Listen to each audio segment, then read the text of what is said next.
Quand les derniers rayons du soleil embrasent les façades d'azulejos de Lisbonne et que l'océan Atlantique avale l'horizon dans une brume dorée, le Portugal ne s'endort pas. Il se réveille à une autre vie, celle où résonne encore l'écho des marins partis conquérir le monde et où les âmes errantes cherchent dans la nuit ce que le jour leur a refusé. Bienvenue dans ce nouveau chapitre de Travel XP.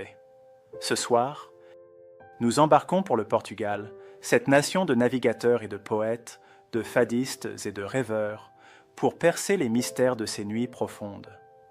Que nous révèle la nuit portugaise sur ce peuple marqué par la saudade, cette mélancolie douce amère qui imprègne l'âme lusitanienne? Comment la nuit transforme-t-elle ces villes, accrochées aux collines, ces villages côtiers battus par les vents salés, ces terres où l'histoire se mêle à la légende?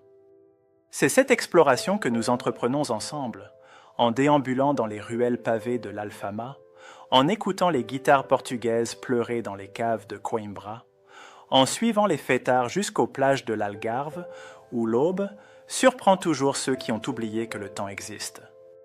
Car au Portugal, la nuit n'est pas simplement l'absence de jour, c'est un état d'âme, une invitation à se perdre pour mieux se retrouver. La nuit portugaise commence toujours par un rituel immuable, le moment où les familles se rassemblent pour le dîner, bien plus tard que dans le reste de l'Europe. 21h, 22h, parfois même plus tard encore. Cette habitude méditerranéenne ancre profondément la culture portugaise dans une temporalité différente, où l'on prend le temps de vivre, de savourer, de partager. Les tables débordent de bacalhau préparés de 1000 façons différentes, de poulpes grillées arrosées d'huile d'olive généreuse, de vagno verdes qui pétillent légèrement dans les verres. Les conversations s'étirent, ponctuées de rires et de silences complices. Cette lenteur volontaire, ce refus de se précipiter même quand la nuit est déjà bien avancée, dit quelque chose d'essentiel sur le rapport des Portugais au temps. Ils ne cherchent pas à le dominer. Ils acceptent de se laisser porter par son courant. Et c'est précisément cette acceptation qui donne aux nuits portugaises leur texture particulière, faite d'abandon et de présence simultanée. Mais la nuit ne fait que commencer. Car une fois les tables débarrassées, une fois les derniers cafés serrés, avalés d'un trait, Lisbonne entre dans sa phase de métamorphose. La capitale portugaise se déploie sur 7 collines qui plongent vers le Tage, et chacune de ces collines offre une vision différente de la nuit. Dans le Bairro Alto, quartier historique aux ruelles étroites et pentues, la transformation est spectaculaire. Dès 23 heures, les rues se remplissent d'une foule bigarrée, étudiants portugais, touristes curieux, artistes bohèmes, intellectuels attardés. Les bars minuscules déversent leur clientèle sur les trottoirs, créant une fête de rue spontanée et démocratique. On boit des ginginha, cette liqueur de griotte servie dans de minuscules verres en chocolat. On grignote des bifanas, ces sandwichs au porc mariné qui sentent l'ail et le paprika. L'ambiance est joyeuse, presque enfantine dans sa simplicité. Pas de prétention, pas de code vestimentaire strict, juste des gens qui se retrouvent pour célébrer le simple fait d'être ensemble, d'être vivants, d'être là. Ce qui frappe dans le Bairro Alto, c'est cette absence de violence malgré la densité de la foule et l'alcool qui coule librement. Le Portugal a cette particularité d'avoir décriminalisé l'usage de toutes les drogues depuis 2001, une approche révolutionnaire qui a transformé la question de l'addiction en problème de santé publique plutôt qu'en affaire criminelle. Cette politique, saluée dans le monde entier, a créé un climat de tolérance et de bienveillance qui se ressent fortement dans la vie nocturne. On ne juge pas, on n'agresse pas, on laisse chacun vivre sa nuit comme il l'entend. Cette philosophie de la non-ingérence, cette acceptation de la différence, est profondément ancrée dans le caractère portugais, forgé par des siècles d'échanges avec le monde entier, par l'expérience de l'émigration massive qui a touché presque toutes les familles portugaises. Et pourtant, derrière ces apparences festives, il existe une autre nuit portugaise, plus secrète, plus mélancolique. C'est la nuit du fado, cette musique qui est l'âme même du Portugal. Dans les tasques de l'Alfama, ce quartier médiéval qui a survécu au tremblement de terre de 1755, le fado résonne chaque soir comme une prière laïque. Les lumières sont tamisées, presque éteintes. Les murs suintent l'humidité et l'histoire. Et soudain le silence se fait, absolu, religieux. Une voix s'élève, portée par la guitare portugaise et la viola, une voix qui semble venir d'un autre temps, d'un autre monde. Elle chante la saudade. Ce sentiment intraduisible qui mêle nostalgie, manque et désir, qui parle des marins qui ne sont jamais revenus, des amours perdus, des rêves brisés. Le fado n'est pas une musique joyeuse, c'est une catharsis collective. Un moyen de donner forme à cette tristesse existentielle qui habite l'âme portugaise. Mais d'où vient cette mélancolie si caractéristique? Pour comprendre la nuit portugaise, il faut remonter l'histoire de ce petit pays qui fut autrefois un empire immense. Au XVe et XVIe siècle, les navigateurs portugais ont ouvert les routes maritimes vers l'Afrique, l'Inde, le Brésil, la Chine. Ils ont été les premiers Européens à contourner l'Afrique, à atteindre les Indes par la mer, à établir un commerce global. Cette époque glorieuse, celle des grandes découvertes, reste gravée dans la mémoire collective comme un âge d'or. Mais elle a laissé aussi une blessure profonde, celle de l'absence. Pendant des générations, les hommes partaient en mer et ne revenaient souvent jamais. Les femmes attendaient sur les quais, scrutant l'horizon. Cette culture de l'attente, de la séparation, de la perte, a façonné le caractère portugais et imprègne encore aujourd'hui ses nuits. Le fado est né de cette douleur-là, de cette tension entre le désir d'ailleurs et la souffrance de l'éloignement. Plus on avance dans la nuit lisboète, plus les lumières dévoilent des strates différentes de réalité. Après minuit, quand le Bairro Alto commence à se calmer, une autre géographie nocturne s'active. Cais do Sodré, ancien quartier des marins et aujourd'hui épicentre de la vie nocturne branchée, vibre de musiques électroniques et de DJ sets qui se prolongent jusqu'à l'aube. Les clubs comme le Luxe Fragile, installés dans un ancien entrepôt du port, attirent une clientèle internationale et une jeunesse portugaise connectée aux tendances mondiales. Ici, la nuit prend des allures contemporaines, cosmopolites.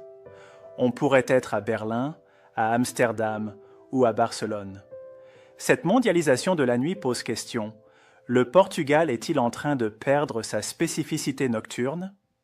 Ou au contraire, cette ouverture au monde n'est-elle pas l'héritière directe de l'esprit des découvertes, cette capacité à accueillir l'autre, à mélanger les influences, à créer du nouveau à partir du divers? La réponse se trouve peut-être dans la coexistence pacifique de ces différentes nuits. Car un jeune Portugais peut très bien commencer sa soirée en écoutant du fado dans l'Alfama, continuer en buvant des bières dans le Bairro Alto, et terminer en dansant sur de la techno à Cais do Sodré. Il n'y a pas de contradiction pour lui, juste différentes facettes d'une même identité. Cette fluidité, cette capacité à naviguer entre tradition et modernité sans se perdre, est peut-être l'une des grandes forces du Portugal contemporain. Le pays a rejoint l'Union européenne en 1986, connu une croissance rapide, puis une crise sévère, et aujourd'hui se réinvente comme destination touristique de premier plan. Toutes ces transformations ont impacté la nuit, l'ont enrichie, complexifiée, sans pour autant la dénaturer complètement. Mais quittons un instant Lisbonne pour remonter vers Porto, cette ville du Nord qui rivalise avec la capitale en termes de beauté et de caractère.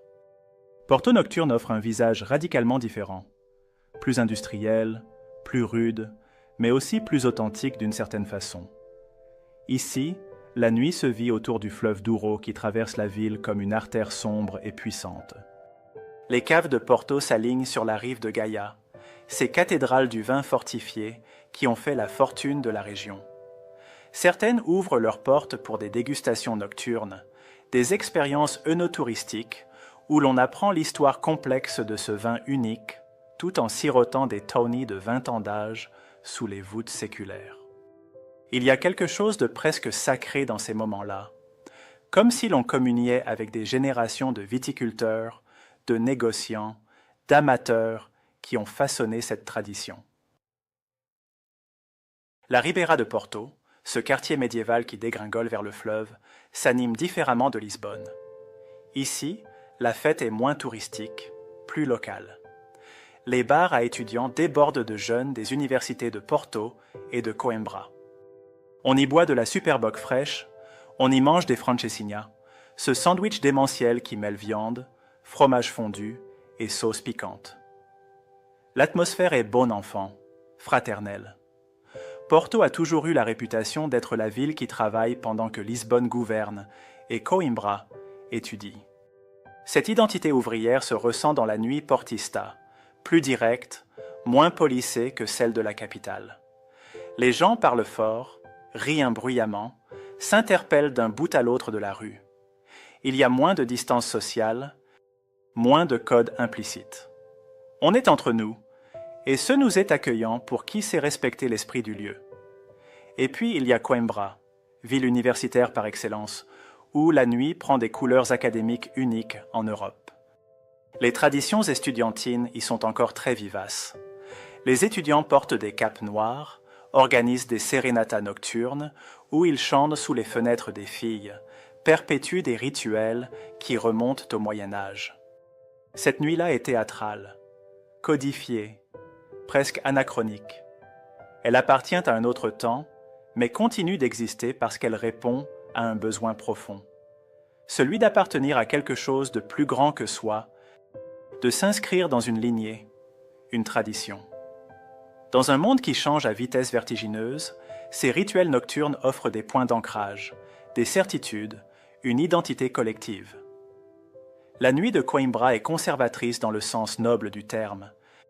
Elle conserve une mémoire, un patrimoine immatériel qui pourrait facilement se perdre. Descendons maintenant vers le sud, vers l'Algarve, cette région côtière qui s'étire le long de l'Atlantique et qui offre encore un autre visage de la nuit portugaise.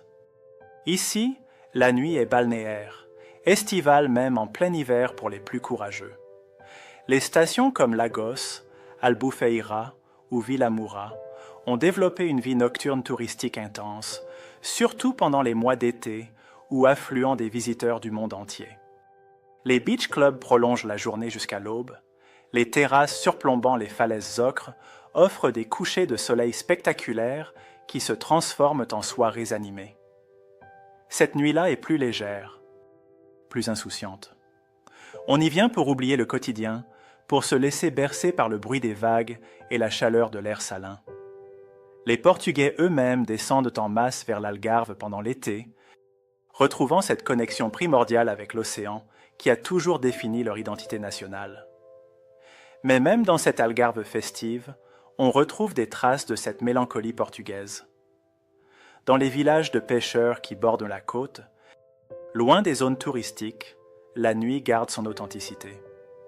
Les vieux se retrouvent dans les tascas pour jouer aux cartes et boire du medronho, cette eau-de-vie d'arbousier qui arrache la gorge. Ils parlent des grandes pêches d'autrefois, des bateaux qui ne rentrent plus au port, des fils partis travailler à Lisbonne ou en France. Cette nuit-là sent l'iode et le regret. Elle est peuplée de fantômes et de souvenirs. Elle rappelle que derrière la façade touristique, il existe un Portugal profond, rural, vieillissant, qui se bat pour survivre face à l'exode des jeunes générations vers les villes. Plus on avance dans la compréhension de la nuit portugaise, plus on réalise qu'elle est traversée par une question fondamentale. Comment rester soi-même tout en s'ouvrant au monde? Cette tension est particulièrement visible dans la façon dont le Portugal gère son succès touristique récent. Lisbonne et Porto sont devenues des destinations hyper branchées, célébrées par tous les magazines de voyage. Les prix de l'immobilier ont explosé, chassant parfois les habitants historiques des centres-villes. les quartiers autrefois populaires se gentrifiatent à vitesse accélérée. Cette transformation pose des questions éthiques et sociales. Pour qui sont ces nuits désormais? Qui peut encore se permettre de vivre dans ces quartiers qui font la nuit? Le risque est grand de voir la vie nocturne authentique, remplacée par une version aseptisée, conçue pour les touristes et les expatriés fortunés.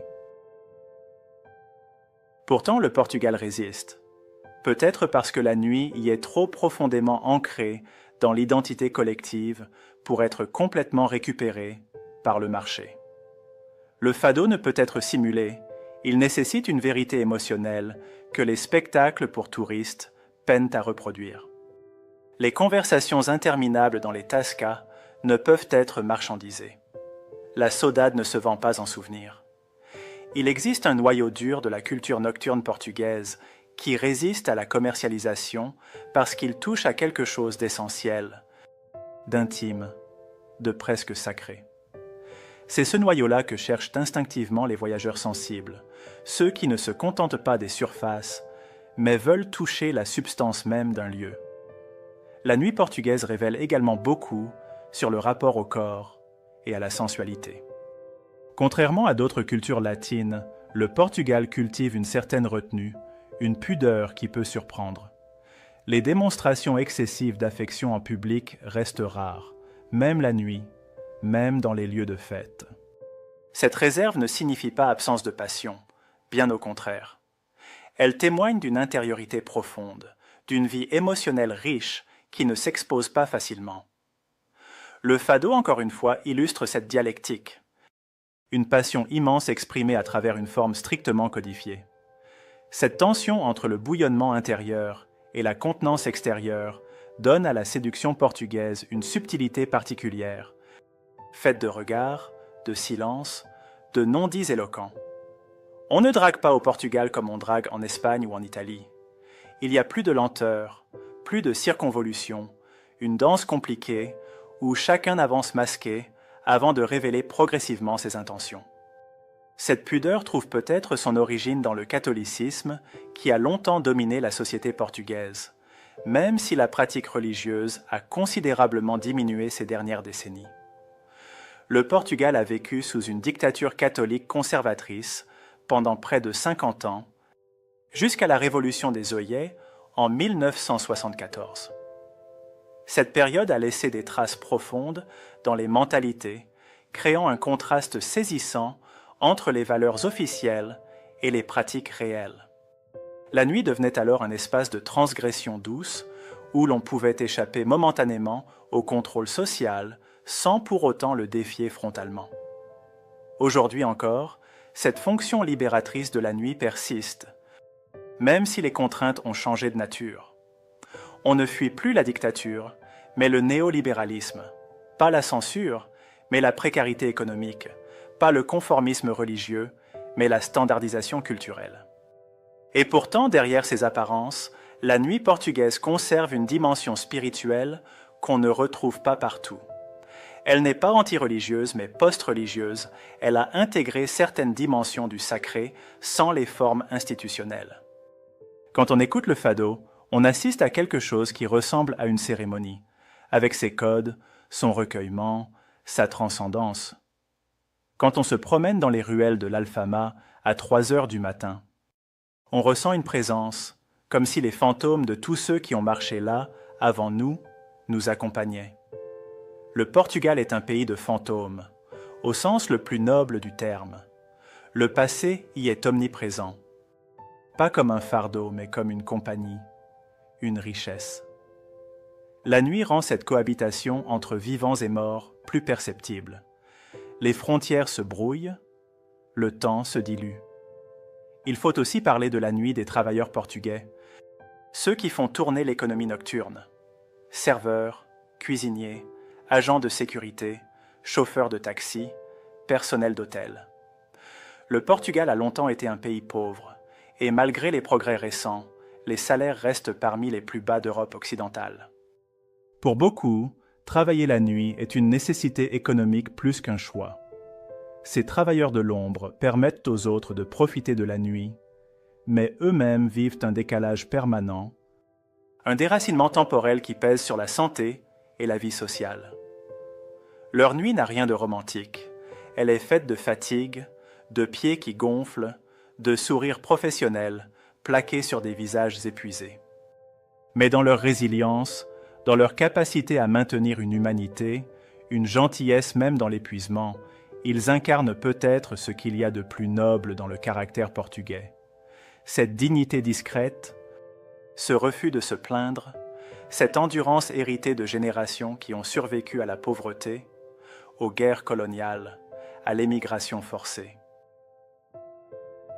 La nuit portugaise est aussi celle des migrants, ces Brésiliens, Africains des anciennes colonies, Ukrainiens plus récemment, qui sont venus chercher fortune dans l'ancienne métropole.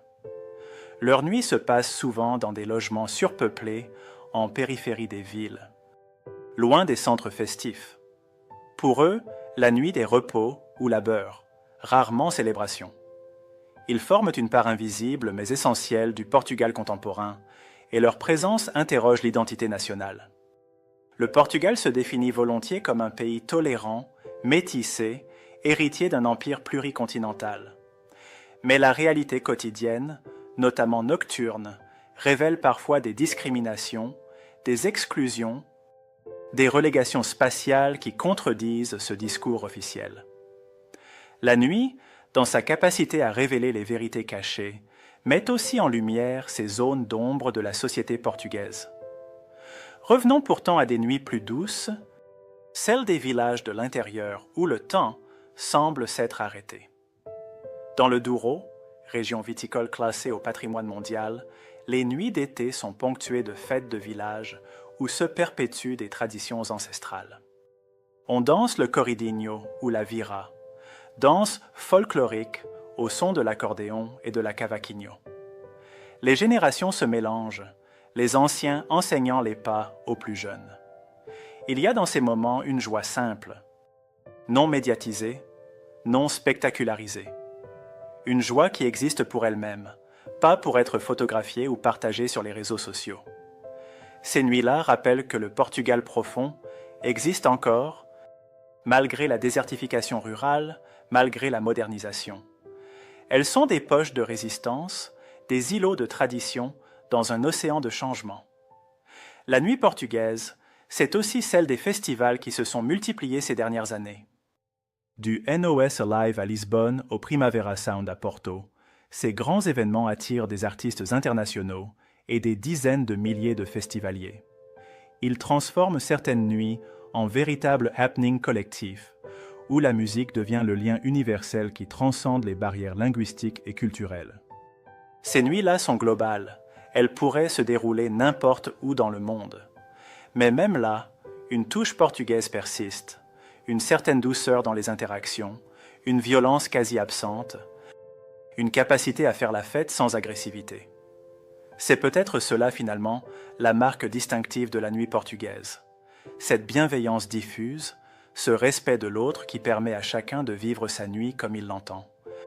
Alors que notre périple nocturne touche à sa fin, que les premières lueurs de l'aube commencent à rosir le ciel au-dessus du cap Saint-Vincent, point le plus occidental d'Europe continentale, là où les Portugais croyaient autrefois que le monde s'arrêtait, une évidence s'impose. La nuit portugaise est une nuit de transition et de contradictions assumées. Transition entre passé glorieux et présent incertain, entre tradition et modernité, entre ouverture et repli, entre mélancolie et joie de vivre.